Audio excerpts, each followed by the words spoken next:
Welcome back. Let's bring you up to speed on trading at the NGX yesterday. That's Nigeria's stock market. We saw the market beginning the week on a bearish note as All-Share Index fell 761.42 points, and the market breadth was also slightly negative as there were 27 gainers against 28 losers. Let's take a look at the numbers now, starting with the All-Share Index, still hovering at 103,000 points.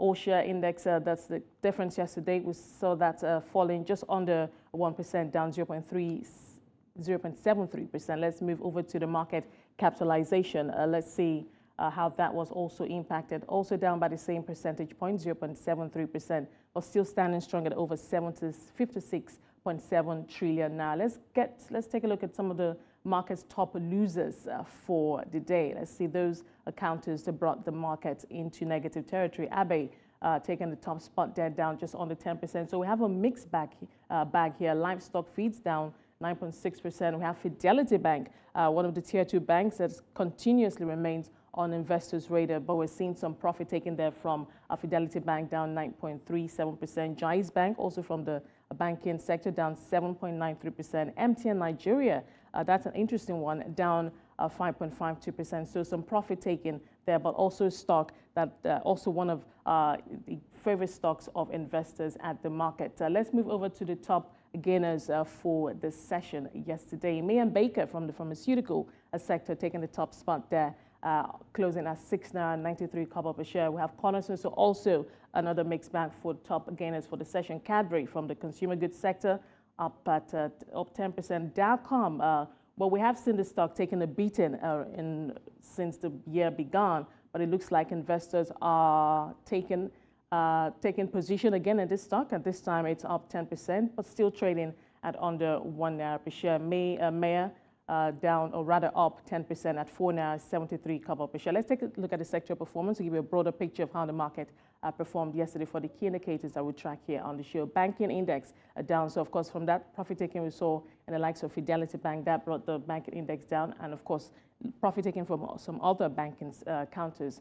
Insurance subsector stayed afloat, up 2.6%. Oil and gas index was flat yesterday, so no movement for that index. As consumer goods up 0.03%, just marginally barely made it into positive territory. Industrial goods also flat yesterday. So it looks like investors maybe just catching their breath, trying to take position or reassessing, if you were, their strategy in terms of how they want to proceed and those stocks that they want to continue to have in their portfolios. But so far, the market has had a good run since the beginning of the year. We were expecting some correction at some point. Not sure if this is it because it's profit taken today, and then the market is back to positive territory the following day. So we're watching to see just the trend in terms of if there's actually going to be a correction, and also those fundamentals, if it's actually strong fundamentals driving the rally we've seen since the beginning of the year. And I know that investors are watching the macroeconomy. They're watching what's going on, especially the FX market. They're watching what the regulator, the CBN, is doing, and also the fiscal authorities to get the economy off the ground. Well, those are the numbers from the NGX trading yesterday. The market is open for business today, open at 10 a.m. We'll take a quick break at this time, and we'll head straight to our first conversation. Join us again.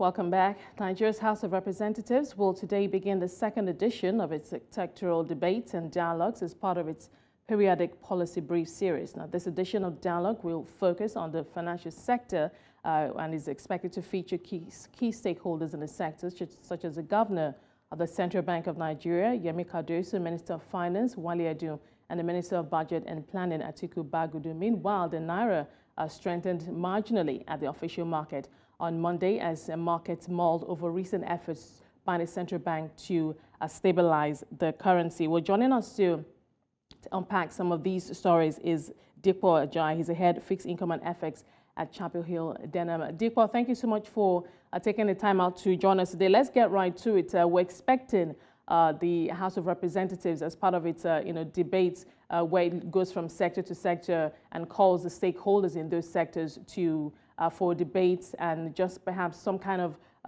conversations, if you will, on what plans the heads of those sectors have for the year. But this time there's going to be a focus on the financial sector, and of course we know that the central bank governor, the Minister of Finance and coordinating minister for the economy, and the Minister of Budget and Planning will be there today. But I'm going to say that all eyes will be on the Central Bank of Nigeria governor because of all that's happened in the last 2-3 weeks concerning the Naira, etc. But talk to us. What are your thoughts in terms of perhaps the kind of questions you imagine that the lawmakers will have for the Central Bank governor and what his responses will be? Well, thank you very much, Esther. For me, I think firstly, the meeting is actually very timely because it's actually happening in a time where there's a lot of chaos in the market, in the economy. It's coming in a time whereby there's a lot of volatility, most especially the rate at which Naira is actually implemented. So I think the big elephant in the room for the meeting will be Naira. I'm very sure the lawmaker actually would want to understand what is actually happening, what the CBN is doing to actually ensure that Naira is stabilized. Of course, the CBN governor has said several times with that number that his key focus is price stability. And they will call to question his capacity to actually handle that workshop properly. And on the part of the Minister of Finance as well, they also want to understand the symbiotic relationship between the monetary policy and the fiscal policy. They want to understand that there's no misalignment between what the central bank governor is doing and also what the fiscal policy guys are also doing on their part. And also on the part of Atiku Bagudu, the Minister of Budget and Planning, they also need to understand what is the direction of budget implementation for the year. They want to understand what is the level of budget deficit. Are they working in tandem with the finance minister, coupled with the DMO to actually raise funds in the market, and the implication of that, and also address sustainability as well. It's also a key factor that will actually be addressed in the room. So these are some of the questions that we expect in the meeting. Well, you're absolutely right when you said that the big elephant in the room will be the Naira. And just taking a look at where it closed at the official market yesterday, 1,419.86. Correct me if I'm wrong, please. But that's what we saw from the FMDQ quote yesterday. But at the parallel market, I believe it's still quoting at 1,440.44, I guess, depending on the BDC that you purchased it from. So what we understand from what's been happening in the last 2-3 weeks is that with the aid of the CBN, the Naira is on a price discovery journey, as it were. But we know that fundamentally it's all about supply versus demand. But the CBN has tried to, as much as possible, clean up the system, especially from the banking side, to ensure transparency. And it is that from that transparency, I imagine that we will at some point move closer to what the actual realistic trading ban of the Naira could potentially be. What are your thoughts on that?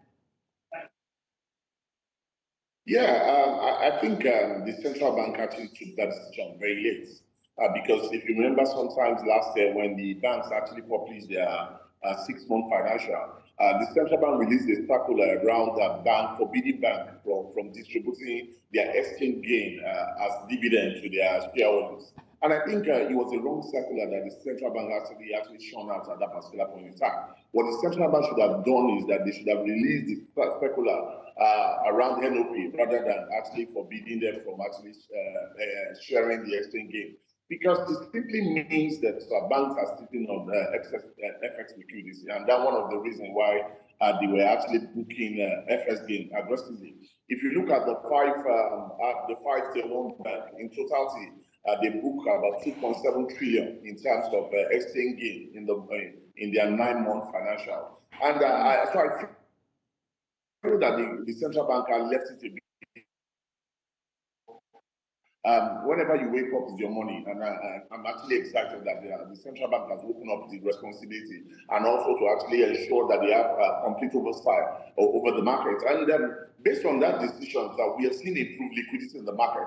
As 2 days ago, if you check FMDQ, FMDQ reported that over $600 million was actually was the level of transactions that actually went through the market. That was about 2 days ago, and just yesterday we saw another over $500 million also traded in the market. So it's telling you that we are beginning to see liquidity actually creeping into the market. We are beginning to see a situation whereby manufacturers are getting filled for their FX orders, and most of them are now clearing some of their backlogs that they have with their suppliers offshore. So I think one way or the other, we are seeing positive impact from some of the sectoral relief by the central bank. Right. What would be that also was the decision that was taken yesterday? I wanted to get your thoughts on some interesting element that emerged at one point, I believe it was a couple of days ago, when the central bank was talking about the amount of FX requests that it had cleared out of a $7 billion backlog, where it said it cleared central bank said 2.4 billion of the 7 billion backlog was contentious. It said some of those requests, the people who put those requests forward had no business being there in the first place. Some were overpaid, and that the whole arrangement was just below par. And it realized that 2.4 billion out of the 7 billion was contentious, and it's disbursed about 2.3. So it has somewhere just over 2 billion left in terms of what the liabilities remain. What are your thoughts on that? I think it's positive that we have clarity around what is the outstanding deficit. The central bank governor actually mentioned yesterday that we have just about 2.2 billion left to clear, and it makes a lot of sense. But what is very what is mind blowing is the fact that about 2.4 billion was part of the total bill, and that they cannot substantiate the reasons for such requests. And I think that the central bank needs to do more. The supervision arm of the central bank needs to do more. In the time of scarcity, and that you just your doors for anyone to come in and actually take advantage of your generosity. So I think the central bank needs to ensure that they vet every request that comes to the table. And I'm sure based on what they actually came up to, of course, they would have put a lot of measures in place around that. And what is very exciting is that they actually got a consultant to actually look into the case, and they were able to unravel that. So it means that we have just $2.2 billion to go, and it also simply means that the capacity to repay this or clear this backlog will be easier compared to when you're still looking at about $5 billion. So I think that now most foreign investors may now be getting more comfortable to actually come into the market now, knowing fully well that our backlog is not as huge as what it used to be. And also, when you see the circular release yesterday by the DMO, the NTB auction for tomorrow, where initially it was supposed to be about 461 billion, but it's been moved to about 1 trillion. So it tells you that now currently it seems that there is that understanding between the monetary policy guy and fiscal policy guy. So the main purpose of such increase is actually to get to actually your foreign investors in the market. And I'm very sure a lot of them are getting more comfortable and will start seeing influx of FX into the market. Well, it's interesting you mentioned that. I wanted to talk about the finance minister, potential questions and responses. But since you've talked about the DMO, let's talk about the Minister of Budget and Planning. Of course, we know that DMO, the federal government through the DMO sells treasuries to help with deficit financing. But talk about what the plan is for the year, for this quarter, if you will, the bond auction from the DMO and that deficit financing, and the kind of questions that will be posed to the Minister of Budget and National Planning in terms of how, what kind of yields we're going to be seeing at the markets from the one-year bill to the 2030, the 2050, et cetera. What can we expect?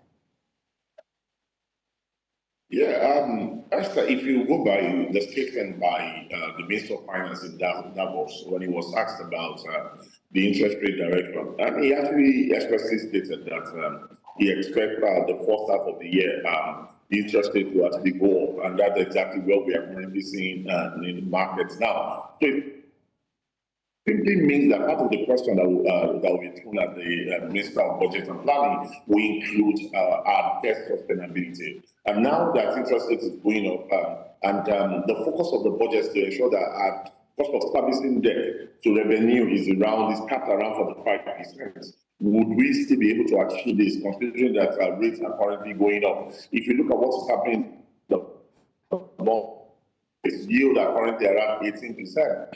People are already expecting the NTB auction for tomorrow to actually print around 18% to 20%. So it simply means that the cost of financing on the part of the government will actually go up. And so part of the question that will be asked is, what is the plan of the Minister of Budget and Planning around this? What are the plans to ensure that we maintain a greater discipline around the implementation of our budget? What are the plans to ensure that we reduce our cost of borrowings, to ensure that our cost of servicing debt does not actually outweigh the revenue generated in this period? So I think these are some of the questions that will be thrown at the Minister of Budget and Planning, and I'm sure he's well equipped to actually answer that because right. When you look at the budget for this year, we have deficit over 9 trillion. And when you have the budget over a deficit over 9 trillion, it simply means that the plan will be to actually raise money. Actually, when you look at the plan to raise money in the local market, and rates is actually as high as where we are currently. So it means that the cost will actually go up. So I think they will want to have a few of what are his plan to ensure that he minimizes the cost of borrowing. Right. I wanted to also talk about another part of this story, because one thing that the monetary authorities, perhaps also the fiscal authorities, are quite keen on is foreign direct investment coming into the country, and for the financial markets, of course, FPIs, foreign portfolio investments. But just thinking about the U.S. Fed, where rates are now, we've seen that that's one of the reasons why we've seen that private capital being held back from emerging markets or even frontier markets like Nigeria. And now, just looking at thinking about the latest jobs numbers from the U.S., I believe it's over 350,000 more than the Fed had expected. So the jobs market remains tight, and that means that the Fed, perhaps at least not in the short term, will not be keen on reducing rates. So that's going to keep rates high, and that's going to keep a lot of that cash outside of the country. What are your thoughts on that in terms of where that leaves us for where FPIs are concerned? Yeah, for me, if you look at the fiscal, even the Fed said that they are expecting a 3 rate cut in this year, and their focus is not even in the first half of the year. They are looking at the second half of the year. And that's one of the reasons why the federal government also on their part are looking at the second half of the year to actually go into the Eurobond market. But one thing that we also need to know that there are some funds that are actually traveling are meant for the frontier market and such a market like Nigeria markets. If you look at when the Ivory Coast was in the market, sometimes some days ago, like about last week or so, to issue Eurobond, we saw the level of liquidity that actually came to the market for the instrument that they actually issued. Ivory Coast was the market to raise a 9 and 13-year bond, and they were able to raise about $2.6 billion, and the instrument was heavily oversubscribed. So it tells you that there's a lot of liquidity actually chasing investment destination, and one of the destinations is Nigeria. But most of these funds are just waiting for clarity, and they are waiting for a situation whereby they know that the coast is clear, and it's at a point where they feel that Naira is stable. And I think they are feeling more comfortable about where we are currently, as most of them are already, we've seen a lot of them visit the central bank of JP Morgan was around, BlackRock has been around. So we've seeing more hedge fund guys coming into the country for a visit. So it helps that a lot of them are keeping an eye on the country. And also by a report released by one of the banks yesterday, actually mentioned that they saw inflow of FX yesterday in anticipation for, tomorrow's NTB auction. So it simply means that most of these guys, they are looking for attractive return. And it seems that Nigeria is now give them what they want, and this may be one of the things that can start bringing them into the country. All right, Dipo, we're going to have to leave it there. We're out of time, but thank you so much for sharing your perspective with us today, of course, as we await, of course, the outcome. And if the central bank governor does get to meet with the House of Reps today, we'll be keeping an eye on that. Thank you for talking to us today. Oladipo Ajayi, Head Fixed Income and FX at Chapel Hill, Denham. We'll take a quick break, and we'll be right back with the rest of the show. Do join us again. Welcome back. You're still watching Business Edge. Before we bring you our conversation on Zambia and how the finance minister said that he cannot give a timeline for debt restructuring deal with private creditors, we just wanted to just bring this story on an emerging development in the country, and that's the price of bread being on the increase. Now, the bread makers in the country have warned Nigerians that they should brace for an increase in the price of bread and other baked items due to the high cost of running the business and also high cost of specific items, that's the inputs that all go into making the bread. Now, News Central's Perpetual Fasomi Peters put together a report just looking at what the issues are and what some of the bread makers had to say in terms of the price increases, what their challenges are, and what can be done perhaps to alleviate the situation. Let's bring you that report now. About 5.7 million metric tons every year, but we do actual of 5.1 million. So of this 5.1 million, how many do we grow in Nigeria? We grow, last year, I think they did about 300,000 metric tons. Compare it to the requirement that is 5.1 million metric tons. Same goes for sugar. You understand? Our sugar, basically, our dry sugar comes from Brazil. Okay? Our yeast come majorly from everywhere in Europe, Netherlands, UK, US, China. Ascorbic acid, some of them come from as far as India. Okay? The improvers come from outside the country. It's just a few. The improver, just one company that I know that is doing it locally. So our needs, our requirement as bakers, everything as basic as bread that you see that we impute into bread making comes from outside. And that's why we are in a very, very bad place. Considering what has just happened between Friday and Saturday now, the cost of imports has almost doubled. It was $7.55 a dollar for the custom to clear goods. It was $7.55 from there. It rose to December. The CBN, I think it to $8.55 in December. It rose to $9.55. Friday here it was 1,300. On Saturday it has changed. And these are things that the importers of our materials pay to import these things. So very soon, I don't even think there'll be bread on Nigerian's table. Bread is a staple food consumed by both the poor and rich in Nigeria and can be found in every store, shop, eatery, mall, or even motor parks because of its affordability. It is found on breakfast tables of many families, highlighting its importance as an essential food item.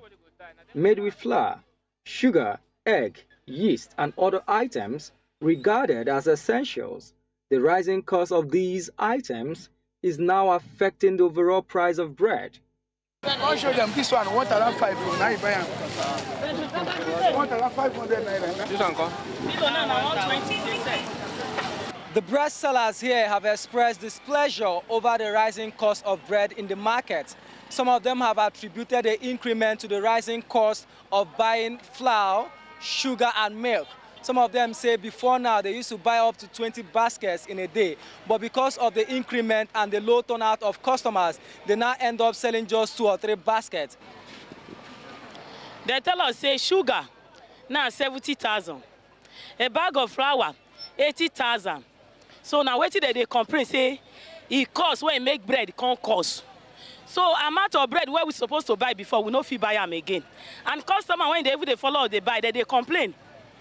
Say money no day, and they increase things. This one 1, 2, very light. Very, very light. It's not heavy. 1, 2. And I need one. I'm feeling hungry now. If I reach home, may I eat something? They say 1, 3. I never buy waiting, I will take it too. The bread they here now, they roti for here, they buy and costly. Because waiting there for market, they don't fit buy and make up. Some of the bread sellers lament the current price of the commodity, now well above 1,000 Naira. saying it is affecting their businesses as they are witnessing low patronage. Bread when we supposed to sell 1,000, now 1,500.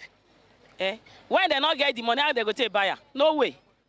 They go just waka come out. We go just there here, they look our market, we know they say. You get one man, one of my customers, every blessing day they buy bread. But now, even a week, I never see them. They know they buy steady. Although the sellers say, due to the current price, buying in large quantities is no longer feasible. This, in turn, is taking its toll on customers. If I buy one, immediately when I reach home, me and my children fry. That one will finish. And know that the things is moving, the market is not moving. For me to able to be affording that 1,500 every week to buy bread, to do tea for them to go to school. I have a son. I always buy all those things for him. But for now, I can't afford it anymore because of the price. Before, if I want to buy bread, sometimes I buy like 10 baskets of bread. Sometimes they buy 20. But now, I don't even buy reach 4. I will free buy this one 20 and I go sell them. Because that time I 1,000. But now, they sell it to 1,100. They sell them 1,200.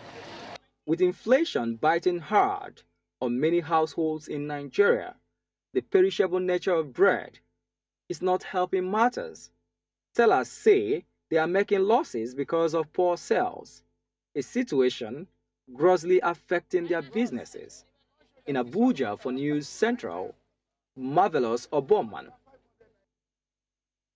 Well, just looking at, of course, this developing story around the high cost of flour, and of course, by a consequence of that, the high cost of bread in the country. Before then, you did listen to a conversation I had with the president of the Association of Premium Bread Makers in the country, where he talked about the entire value chain, where the issues are. And of course, we know that this is all, it's a number of things. It's inflation, it's the war between Ukraine and Russia. We know that Ukraine is a net exporter of wheat, and that war has impacted flow of wheat, and of course that has made it expensive, and of course we have the exchange rate issue here in Nigeria. So a number of factors all contributing to the high cost of flour and of course all the inputs within the country here. So it's a story that we're keeping an eye on. We'll continue to monitor the situation and see just the level of engagement between the bread makers, if any, and the federal authority, the federal government, in terms of what can be done going forward to alleviate the situation. We do apologize that we're unable to bring you our conversation